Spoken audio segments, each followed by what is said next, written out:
Hello everyone welcome to school plus question अच्छी गोटे आयत चित्रर दैर्घ्य को 20% बढ़ागला और प्रस्थ को 20% कमागला तेबे तार क्षेत्रफल केते कमिबो ना बढ़िबो जोटा कि से इंग्लिश रे कहिछि if the length of a rectangle increases by 20% while breadth decreases by 20%, what is the percentage change the area of the rectangle? देखो ये क्वेश्चन आपण माने केमिति करिवे गोटे फार्मूला अछि से फार्मूला को फास्ट मु आपण मानकु बुझाई दउची देन मु क्वेश्चन टा को आपण मानकु करिके देखेबी। ओके तो गोटे हमरा फार्मूला अछि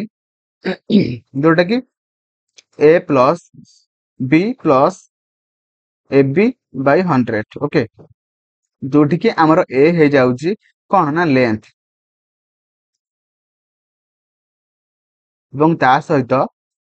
b हे जाउची हमर ब्रेथ। ओके एवं ता सहित आ गोटे अछि जोटा कि हमर जदी लेंथ किबा ब्रेथ जदी हमर इंक्रीजेस होउची बा इंक्रीज होउची त हम माने प्लस सिंबल को नबा एवं ता सहित जदी लेंथ किबा ब्रेथ डिक्रीजेस होउची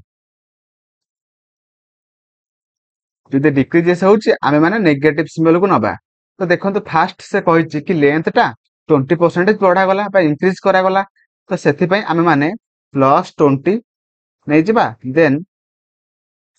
तापर बी जोटा कि 20% कमा जाइए जोटा कि हमें लिखिदबा 20% कमा गला तो से -20 लिखिदेली प्लस एटा प्लस करा जाइए तो +20 एंड बी हूँ कमा जाइए तो 20% कमा जाइए तो -20 लिखिदेली बाय 100। तापर मु सॉल्व करी जोटा कि ब्रैकेट को उठे देबी जोटा कि फास्ट लिखा जाए +20 तापर प्लस माइनस जोटा कि -20 तापर प्लस एंड माइनस जोटा कि माइनस केते हबो ना 20 केते मल्टीप्लाई कले जोटा कि 400 बाहरिबो 400 बाय 100 तो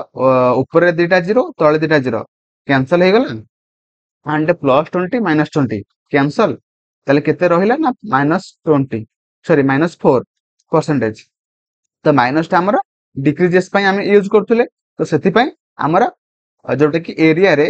4% एरिया टा 4% हमर कोन हबो ना डिक्रीजेस हबो। तो मोर आशा आपण माने सब किछि भलो भाबरे बुझि पारथिबे एवं ता सहित option C will be right answer.